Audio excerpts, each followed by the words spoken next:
اصغر پر ایک لرزہ سا طاری ہوا اور اس کی روح پرواز کر گئی۔ کیا یہی انصاف ہے ایک بوند پانی کے لیے؟ حلقے اصغر میں عدو کا تیر ہونا چاہیے۔ جس وقت ظالم نے تیر مارا، علی اصغر کی روح پرواز کر گئی۔ امام نے تیر کھینچا، آپ کا ہاتھ خون سے بھر گیا۔ آپ نے وہ ہاتھ اپنی داڑھی پر مل لیا، فرمایا میں اسی طرح قیامت کے دن اللہ کی بارگاہ میں جاؤں گا کہ میری داڑھی پر علی اصغر کا خون لگا ہوگا۔ مولا کریم دیکھ لے یہ لوگ تیرے نبی کی اولاد کے ساتھ کیا سلوک کر رہے ہیں۔ حضرت امام نے کہا اللہم انی اشہدک علی ہؤلاء القوم، اے اللہ یہ قوم تیرے نبی کی اولاد کے ساتھ جو کچھ کر رہی ہے میں اس پر تجھی کو گواہ بناتا ہوں۔ ننھی سی لاش جو خون میں نہا چکی تھی اس کو اٹھا کر لا رہے تھے۔ بیویوں کو خیال تھا کسی کو ضرور ترس آ گیا ہوگا، کسی نے ضرور پانی پلا دیا ہوگا، مگر ان کے کلیجے پھٹ گئے جب انہوں نے ننھی سی لاش کو بھی خون میں نہائے ہوئے دیکھا۔ اور امام فرما رہے تھے لو بانو اب علی اصغر نہیں تڑپے گا، دشمنوں نے اس کی پیاس بجھا دی ہے مگر پانی سے پیاس نہیں بجھائی، تیر مار کے پیاس بجھائی ہے۔ ننھی سی لاش کو علی اکبر کی لاش کے پاس رکھ دیا اور ماں یہ کہہ رہی تھی اے زمین کربلا یہ تو بتا کیا ہو گیا، اے زمین کربلا یہ تو بتا کیا ہو گیا، بے زباں اصغر تیری گودی میں کیسے سو گیا۔ میری گود میں تڑپنے والا پھڑکنے والا تیری آغوش میں کس طرح آرام سے سویا ہوا ہے۔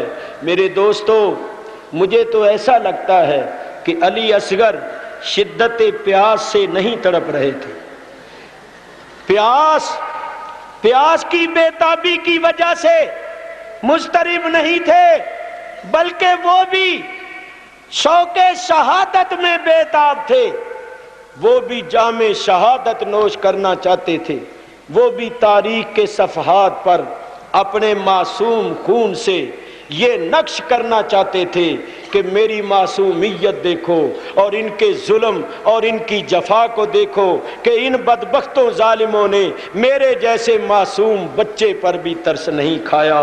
حضرت علی اصغر بھی شہید ہو گئے، اب امام علی مقام کا ایک بیٹا باقی رہ گیا تھا جس کا نام تھا علی اوسط، لقب تھا زین العابدین۔ وہ بیمار تھا، امام علی مقام اس کے پاس گئے، اس کو چند وصیتیں فرمائیں۔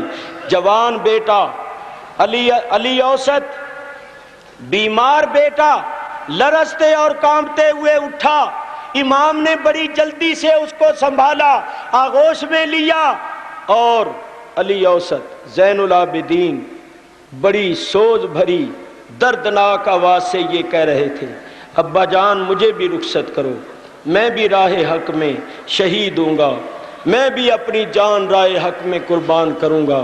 امام نے اپنے بیمار بیٹے کو چوما اور فرمایا بیٹا تجھے بھی رخصت کر دوں تو میری اولاد کا سلسلہ کس سے چلے گا؟ میرے نانا جان کا یہ فرمان ہے کہ اللہ میری اولاد کو قیامت تک باقی رکھے گا، تم ہی میرے ایک فرزند ہو، اب تم سے ہی میری اولاد کا سلسلہ چلے گا۔ سنو میں تمہیں چند وصیتیں کرنا چاہتا ہوں۔ میرے لخت جگر راہ حق میں آنے والی ہر تکلیف اور مصیبت کو برداشت کرنا، صبر کا دامن نہ چھوڑنا، اپنی ماؤں اور بہنوں کو بھی صبر کی تلقین کرنا، ان کے ساتھ بطور محرم رہنا، میرے فرزند نانا جان کی شریعت اور سنت پر عمل کرنا، میرے لخت جگر یتیموں، غریبوں، بیواؤں اور بے کسوں کی دستگیری کرنا، ان کے سر پر شفقت کا ہاتھ رکھنا۔ اور اے میرے لخت جگر جب کبھی تکلیفیں اور مصیبتیں سہتے ہوئے مدینہ طیبہ پہنچو تو سب سے پہلے نانا جان کے روضے پر جانا، نانے کو میرا سلام کہنا، آنکھوں دیکھا حال سنانا، اور کہنا نانا میں نے تیرے ساتھ کیے ہوئے عہد کو پورا کیا، نانا میں نے اپنی آنکھوں کے سامنے اپنا بھرا ہوا گھر لٹتے دیکھ لیا مگر تیرے بلند کیے ہوئے پرچم کو نیچا نہیں ہونے دیا، گلشن اسلام کو خدا کا شکار نہیں ہونے دیا، میں نے اپنے خون سے تیرے گلشن کو تازگی اور شگفتگی بخش دی ہے۔ آپ نے اپنی دستار مبارک اتاری، اپنے بیٹے کے سر پر رکھ دی، یہ باطنی اجازت اور خلافت تھی، جانشینی سپرد کی، صبر و رضا کے پیکر کو بستر پر لٹا دیا۔ اب امام بیبیوں کے خیمے میں آ گئے، جب بیبیوں کے خیمے میں آئے تو فرمایا لو تم پر میرا سلام ہو۔ میرے بزرگوں اور دوستوں، میں دعوت فکر دے رہا ہوں، ہر چیز کی انتہا ہوتی ہے، صبر کی بھی انتہا ہوتی ہے۔ ذرا فطری تقاضوں کو سامنے لا کر ذرا سوچئے، غور کیجئے، اس وقت ان بیبیوں کا کیا حال تھا، ان پر بے کسی کی انتہا ہو چکی تھی۔ وہ باہر دیکھتی تھیں تو لاشوں کی قطاریں نظر آتی تھیں، اندر دیکھتی ہیں تو بھرے ہوئے خیمے خالی ہو گئے ہیں، خیمے سوگوار اور پریشان نظر آتے ہیں۔ یہی ایک سہارا باقی رہ گیا تھا، یہی ایک تاجدار باقی تھا، اب یہ بھی جدا ہونے والا تھا۔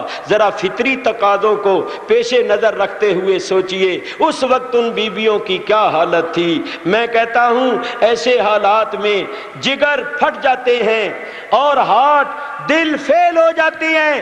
یہ انہی کا صبر تھا کہ وہ برداشت کر گئی، اللہ تبارک و تعالی نے اپنے فضل سے ان کو خاص صبر کی توفیق عطا فرمائی تھی۔ لیکن میں کہتا ہوں ہر چیز کی ایک انتہا ہوتی ہے، صبر کی بھی انتہا ہوتی ہے۔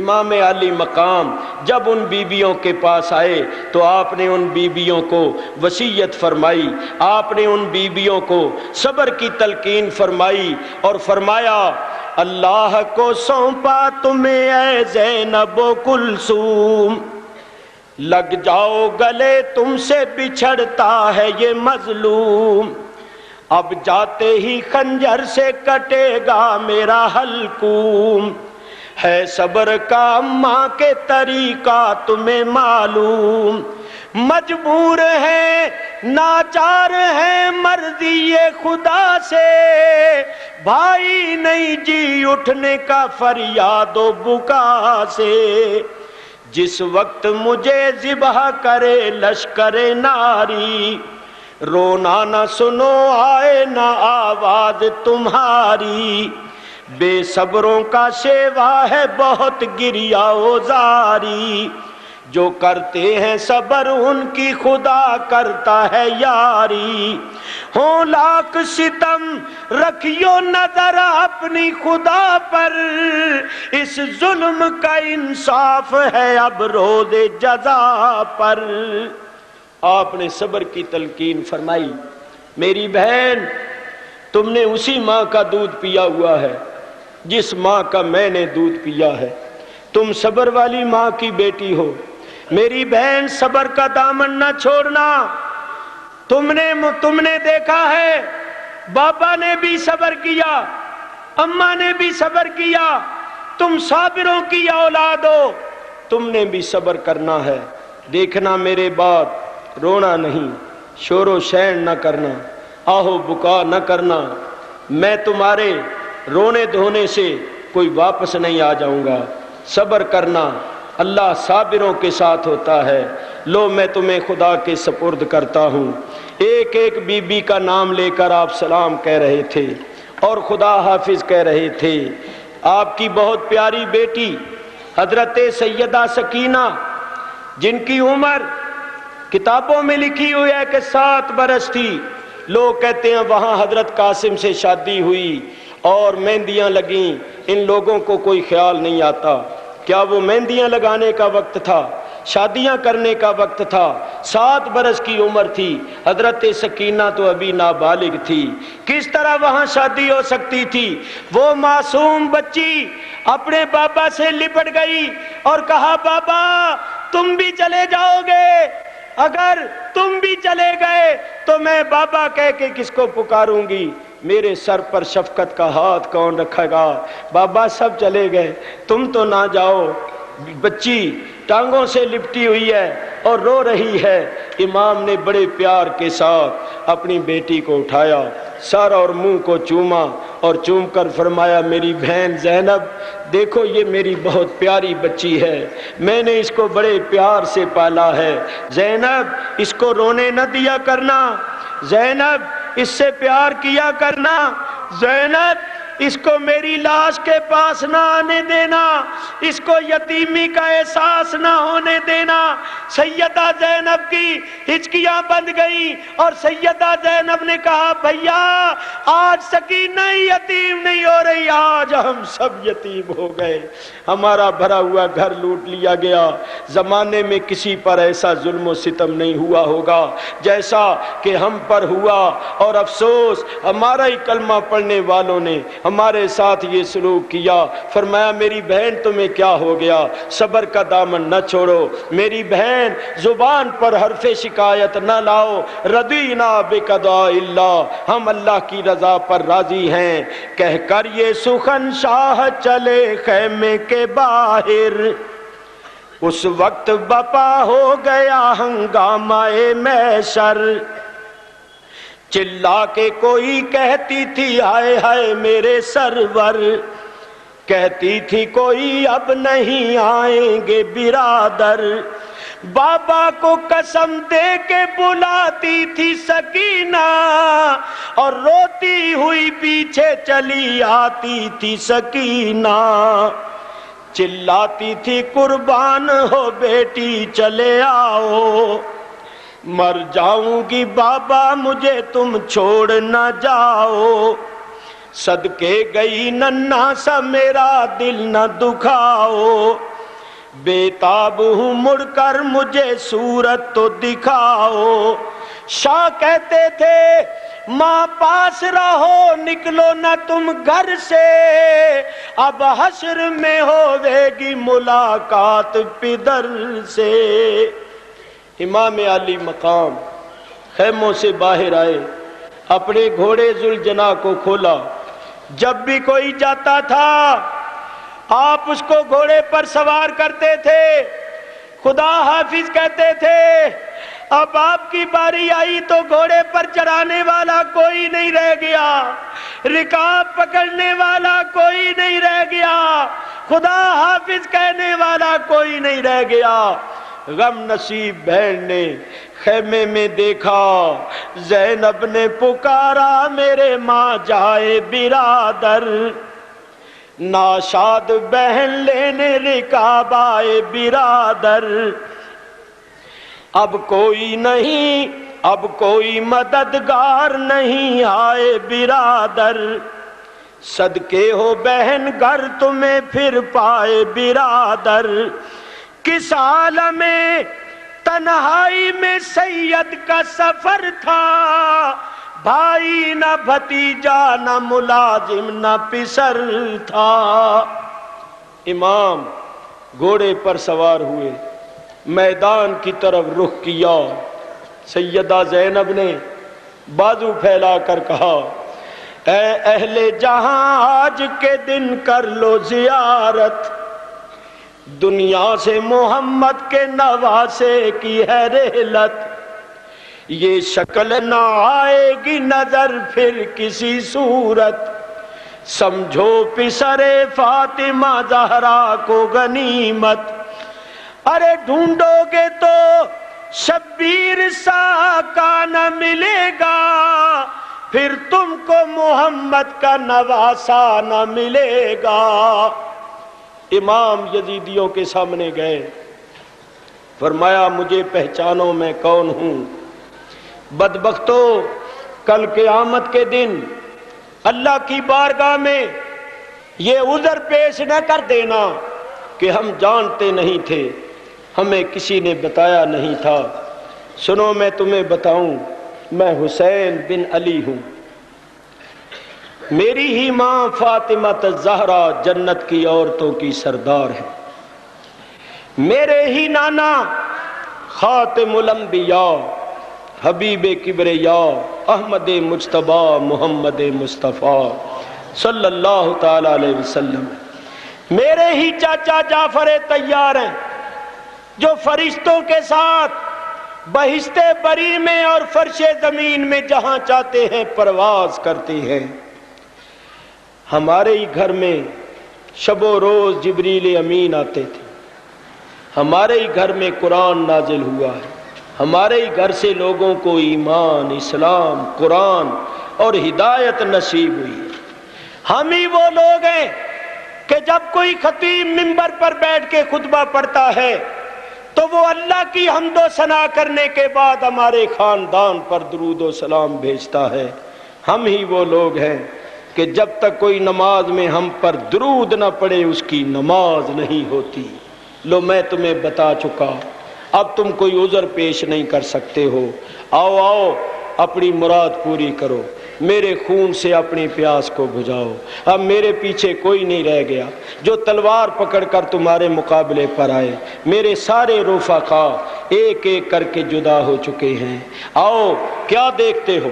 اپنے نبی کا گھر اجاڑنے والوں، اپنی مراد پوری کرو اور میرے خون سے اپنی پیاس بجھاؤ۔ عمر بن سعد شمر دل جوشن نے اپنے بزدلوں کمینوں کو مشتعل کیا، ابھارا۔ بدبختوں کیا دیکھتے ہو؟ یہ اکیلا ہے، تم سینکڑوں کی تعداد میں ہو۔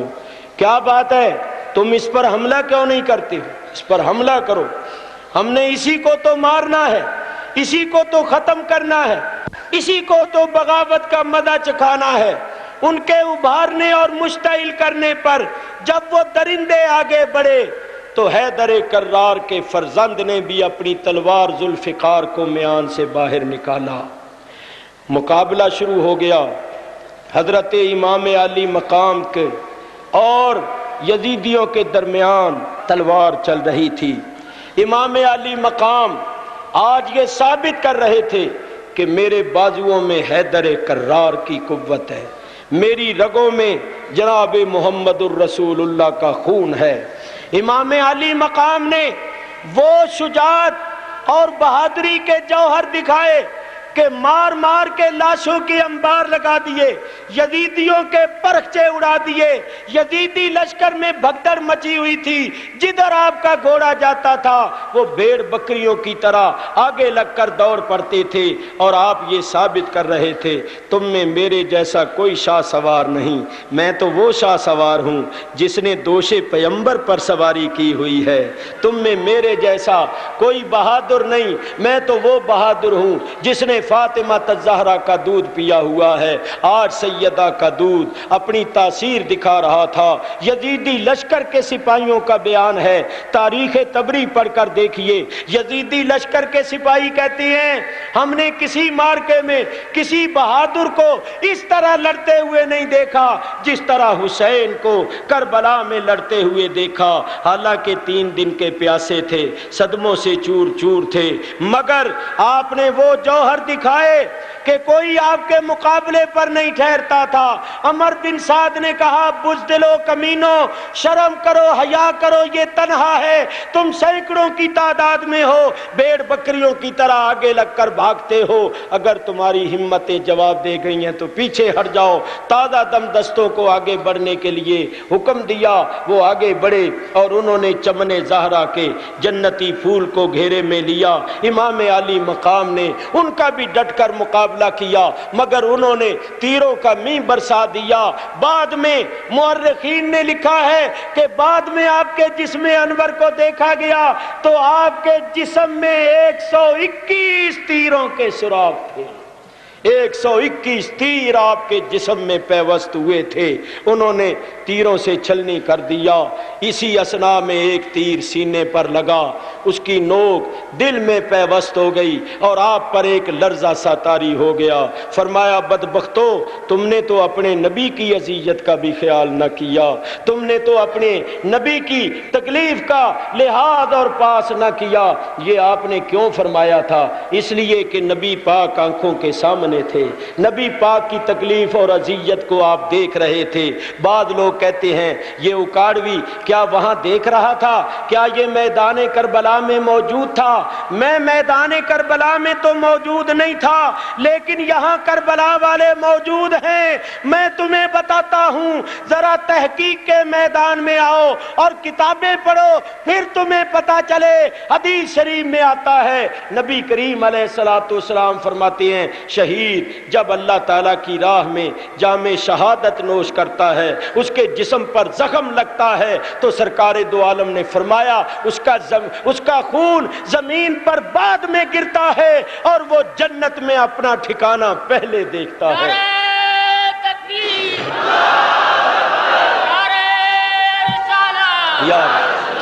جنت بے حجاب ہو کر اور بے نقاب ہو کر اس کی آنکھوں کے سامنے آ جاتی ہے، وہ جنت کے حسین اور دل فریب مناظر کو دیکھتا ہے، حالانکہ جنت تو ساتوں آسمانوں کے اوپر ہے۔ شہید کی نگاہ سے پردے اٹھ جاتے ہیں جب وہ جنت کو دیکھتا ہے۔ تو سرکار دو عالم تو کربلا میں موجود تھے۔ کیا تم مشکات شریف کی حدیث نہیں پڑھتے ہو؟ مشکات اٹھا کر دیکھو، امام عالی مقام کی شہادت کے وقت حضرت عبداللہ ابن عباس نے مکے میں خواب دیکھا اور حضرت ام سلمہ ام المومنین نے رضی اللہ تعالیٰ عنہما مدینے میں خواب دیکھا۔ دونوں نے ایک ہی وقت میں ایک ہی دن میں خواب دیکھا کہ سرکار دو عالم علیہ السلام کی آنکھوں سے آنسو جاری ہیں۔ حادثہ ہوا، ہاتھ میں بوتل ہے، اس میں خون کیسا؟ قال شہدت قتل الحسین آنفا، حضور نے فرمایا میں ابھی حسین کی شہادت گاہ پر گیا تھا، میں کربلا سے آیا ہوں۔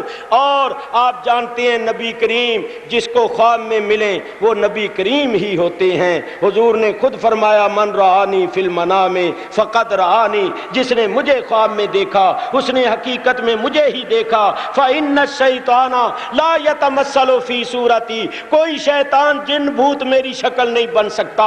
معلوم ہوا حضرت عباس اور حضرت ام سلمہ نے بنفس نفیس نبی کریم کو دیکھا اور نبی کریم فرماتی ہیں میں کربلا سے آیا ہوں۔ معلوم ہوا کہ نبی پاک بنفس نفیس میدان کربلا میں موجود تھے اور جس کی نگاہوں سے پردے اٹھے ہوئے تھے وہ رسول اللہ کو بھی دیکھ رہا تھا اور جنت الفردوس میں اپنے بابا اور اپنی اماں کو بھی دیکھ رہا تھا۔ امام علی مقام نے فرمایا بدبختو، تم نے تو اپنے نبی کی تکلیف کا بھی خیال نہ کیا، تم نے تو اپنے نبی کی اذیت کا بھی خیال نہ کیا۔ یہ کیوں فرمایا؟ نبی پاک آنکھوں کے سامنے تھے اور نبی کریم کو جو اذیت اور تکلیف ہو رہی تھی حسین دیکھ رہے تھے۔ اللہ اکبر! ظالموں نے گھیرا تنگ کر دیا، بالکل قریب آ گئے، آپ کے جسم میں نیزے پیوست کر کے آپ کو سواری سے نیچے گرانے لگے۔ کس کو نیچے گرانے لگے؟ یہ وہی شہزادہ ہے کہ جب رسول اللہ نماز پڑھا رہے تھے سجدے میں تھے تو یہ پشت پر چڑھ گیا تھا، تو اللہ کے رسول نے سجدے کو لمبا کر دیا تھا کہ میں سجدے سے سر اٹھاؤں گا، یہ میری پشت پر سے گر پڑے گا، اس کو کوئی چوٹ آ جائے گی۔ جس کا پشت پر سے گرنا رسول اللہ کو گوارا نہیں تھا، ظالموں نے زخموں سے چور چور کر کے اس کو گھوڑے سے نیچے گرایا، مگر قربان جائیں اس گرنے والے کے، وہ خود تو گر گیا مگر گرتی ہوئی امت کو اٹھا گیا، ڈوبتی ہوئی کشتی کو بچا گیا، اپنے خون سے اسلام کو تازگی اور شگفتگی بخش گیا۔ شاہ است حسین، بادشاہ است حسین، دین است حسین، دین پناہ است حسین، سرداد نداد دست در دست یزید، حقا کے بنائے لا الہ است حسین۔ امام علی مقام زمین پر آ گئے، شمر لعین دوڑ کر سینے پر چڑھ گیا۔ یہ کوڑی تھا، اس کے جسم پر کوڑ کے داغ تھے، مبروز تھا۔ فرمایا تو ہی میرا قاتل ہے، کیونکہ میرے نانا جان نے فرمایا تھا کہ میں ایک ابلک ڈب کھڑبے کتے کو دیکھتا ہوں جو میرے اہل بیت کے خون میں منہ ڈالتا ہے وہ تو ہی ہے۔ ٹھہر جا، ابھی میرے سر کو جسم سے جدا نہ کر، مجھے اللہ کے حضور سجدہ کر لینے دے، نماز پڑھ لینے دے۔ امام نے اس وقت بھی نماز نہیں چھوڑی۔ آپ اٹھ تو سکتے نہیں تھے، بیٹھ تو سکتے نہیں تھے، اسی حالت میں اپنی پیشانی زمین سے لگا دی، اللہ کی حمد و ثنا کر کے کہا شکر ہے یہ سر اب بھی جھکا ہے تو تیری بارگاہ میں جھکا ہے، باطل کے سامنے نہیں جھکا۔ مولا کریم، میں نے پانی سے وضو کر کے نمازیں پڑھی، کربلا میں تیمم بھی کیے، اور آج تو میں نے اپنے خون سے وضو کر کے نماز پڑھی ہے، میرے اس سجدے کو قبول کر لے۔ اس چشمے فلک نے شاید ہی ایسا سجدہ دیکھا ہوگا، اس زمین پر کسی نے شاید ہی ایسا سجدہ کیا ہوگا۔ شاعر نے کیا خوب کہا ہے، شاعر کہتا ہے شمشیر بکف قاتل ہو کھڑا اور کوئی رہے سجدے میں پڑا، شمشیر بکف قاتل ہو کھڑا اور کوئی رہے سجدے میں پڑا، کہتی ہے زمینیں کرب و بلا، اس شان کا سجدہ کھیل نہیں۔ امام سجدے میں تھے، ظالموں نے پے در پے تلواروں کے وار کر کے گردن کو کاٹنا شروع کر دیا، جسم سے الگ کرنا شروع کر دیا۔ اس گردن کو مصطفیٰ چوما کرتے تھے۔ آپ جانتے ہیں عموماً پیشانی کو چوما جاتا ہے، رخساروں کو چوما جاتا ہے، مگر مصطفیٰ حسین کی گردن کو کیوں چومتے تھے؟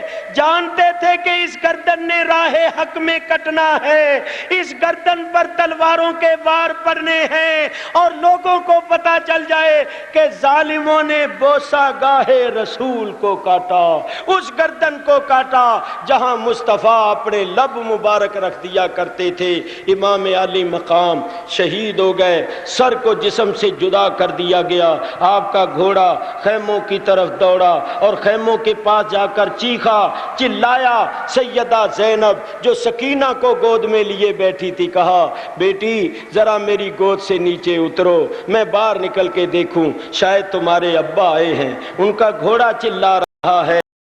حضرت سیدہ زینب فاطمہ الزہرا کی جائی سر پر چادر ڈال کے باہر نکلی، کیا دیکھا کہ گھوڑے کی زین خالی تھی، گھوڑے کا منہ خون سے رنگین تھا، گھوڑے کے جسم میں تیر پیوست تھے۔ سیدہ زینب نے کہا اندر چلی جاؤ اور بانو ذرا سکینہ کو پکڑ کے رکھنا، میں بھیا کی خبر لینے جا رہی ہوں۔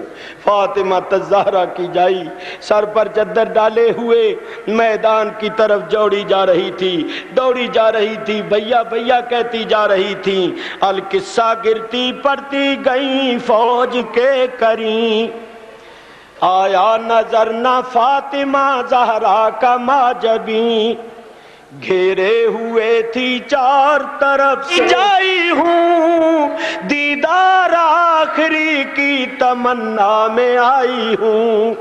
او بدبختو ہٹ جاؤ، مجھے اپنے بھائی کا منہ دیکھ لینے دو، مجھے اپنے بھائی سے کوئی بات کر لینے دو۔ یہ فاطمہ الزہرا کا لگتے جگر ہے، میں فاطمہ کی بیٹی ہوں۔ بہن نے آگے بڑھ کر دل سوز منظر دیکھا کہ ایک ظالم کے ہاتھ میں امام کا سر تھا، اس نے زلفوں سے پکڑا ہوا تھا، بے سر لاشا زمین پر پھڑک رہا تھا۔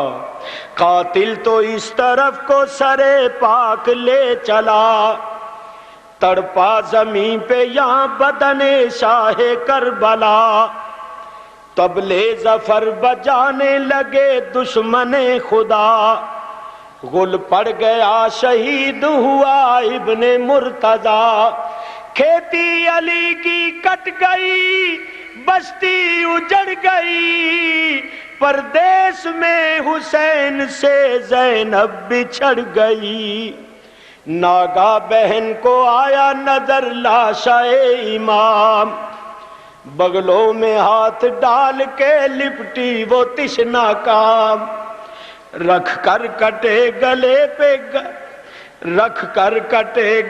پہ گلا یہ کیا کلام، اپنی کہی نہ میری سنی ہو گئے تمام. ہائے ہائے یہ میرے آتے ہی بیداد ہو گئی, تم ہو گئے شہید میں برباد ہو گئی. حضرت سیدہ زینب نے مدینے کی طرف منہ کیا اور کہا یا محمد ھذا حسین بلارا مزمل بالدماء منقطع الاعضاء. یا رسول اللہ یہ حسین پڑے ہیں, بے گور و کفن پڑے ہیں, جس کو سینے پر سلایا کرتے تھے, کربلا کی تپتی ہوئی ریت پر خاک و خون میں لتھڑے ہوئے پڑے ہیں. یہ خون میں تر بتر ہیں, ان کے اعضاء کاٹ دیے گئے. یا رسول اللہ آپ کی اولاد کو قتل کر دیا گیا, آپ کی بیٹیوں کو قیدی بنا لیا گیا.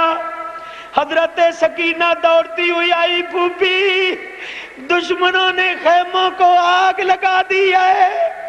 سیدہ زینب نے کہا بیٹی میں کدھر کدھر جاؤں, اپنے بھیا کا خیال کروں یا خیموں کو دیکھوں؟ ظالموں نے خیموں کو جلا دیا, بیویوں کو لوٹ لیا, امام علی مقام کو شہید کر کے بھی بس نہیں کی, آپ کے کپڑے اتار لیے اور آپ کی لاش پر گھوڑے دوڑائے, گھوڑوں کی ٹاپوں سے آپ کو پامال کیا. اے فرزند رسول تیری بے مثال قربانی پر ہزاروں سلام. تو نے اپنا سب کچھ قربان کر دیا, تو نے راہ حق میں وہ تکلیف اٹھائی کہ تو نے سید الشہداء کا مرتبہ پایا اور تو نے رسول اللہ کو راضی کر دیا. تو نے گلشن اسلام کو تازگی اور شگفتگی بخش دی. اللہ تعالیٰ اس زمین پر جہاں تو نے اپنا خون بہایا اپنی رحمتوں کی بارش برسائے. اولئک علیہم صلوات من ربہم ورحمہ واولئک کو ہمارا سلام ہو. سلطان کربلا کو ہمارا سلام ہو.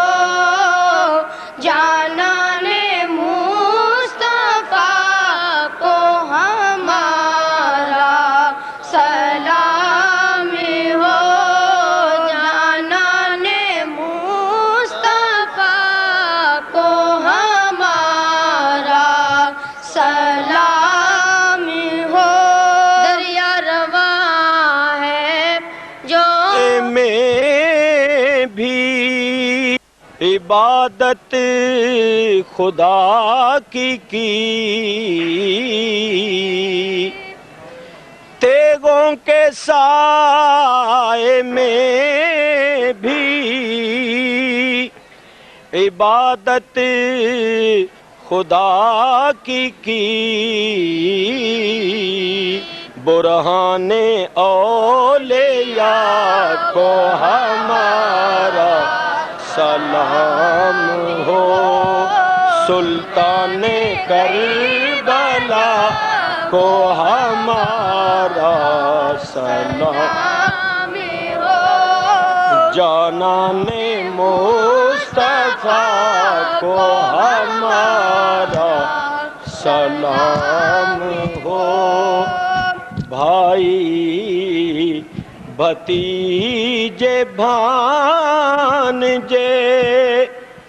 سب کر دیے نثار.